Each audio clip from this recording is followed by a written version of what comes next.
Hello, I'm Professor Fife, and this is a quick video for SelfQuiz 2.3 for differential equations.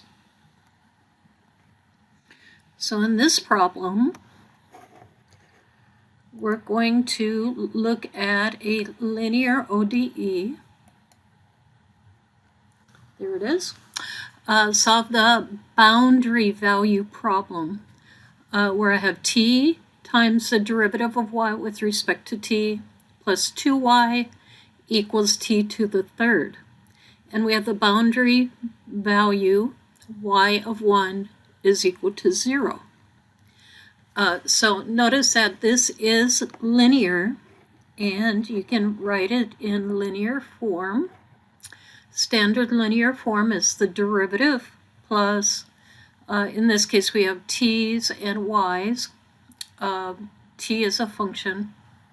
Y is a function of t.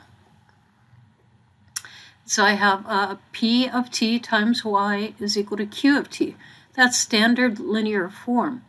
And to write this equation in standard linear form, we'll have to divide by t. We want that derivative term by itself. So when you divide by t, this just becomes dy dt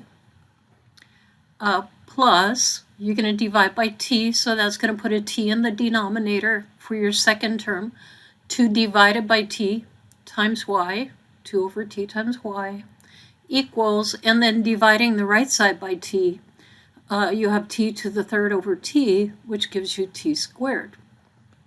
So this is a standard linear equation. And we can solve the equation by introducing an integrating factor. The integrating factor is e raised to the integral of the coefficient of y, and you're integrating with respect to t.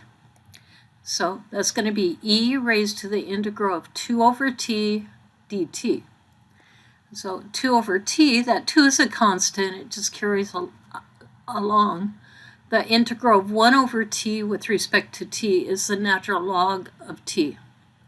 So that integral becomes 2 natural log of t, and that 2, using the power rule for logarithms, that 2 becomes an exponent. It gives you t squared. You get the natural log of t squared, and then e and the natural log are inverses, and those operations cancel each other out to give you t squared. So our integrating factor is t squared. And we're going to multiply through by t squared. Each term gets multiplied by t squared. So you're going to get t squared times dy dt, t squared dy dt, plus t squared times 2 over t. That t will cancel from the denominator, and it'll give you 2t times y equals, then t squared times t squared is t to the fourth. So we have this new differential equation. And with a standard linear equation, once you introduce the integrating factor, this left side of the equation can be rewritten as a single derivative. Here we go. It's the derivative with respect to t of t squared times y. So you can always pull out that function of t, and then your derivative, just pull out the y. And notice that this derivative, if you were to multiply this out or calculate that derivative, you would use the product rule. You have, I'm going to start with y. You have the derivative of y with respect to t times t squared. That's this first term. The derivative of y with respect to t times t squared plus the derivative of t squared is 2t and then times y plus 2t times y. So notice that the left side of these two equations is equivalent. And from here, because you have the left side written as a single derivative, You can undo that derivative by integrating both sides with respect to t.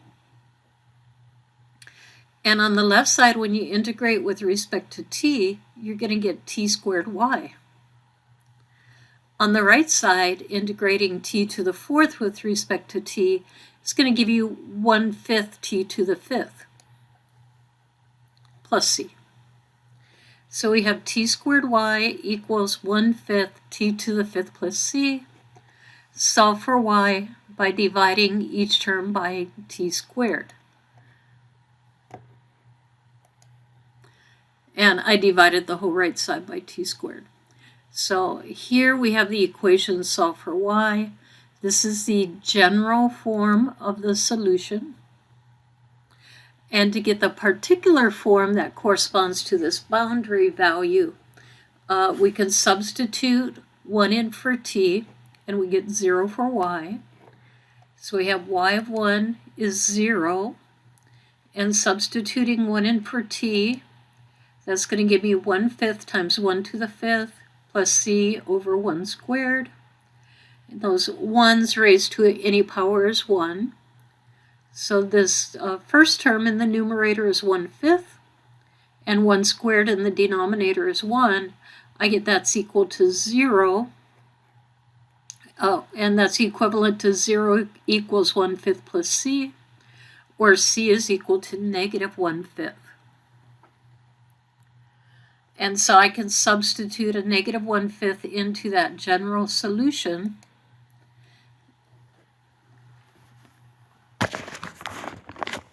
And I get this. Technically, this is not simplified because you have fractions within fractions. So notice you could factor out that 1/5 and bring that 5 down to the denominator. And here's your answer. Y equals t to the fifth minus 1 over 5t squared. That's it.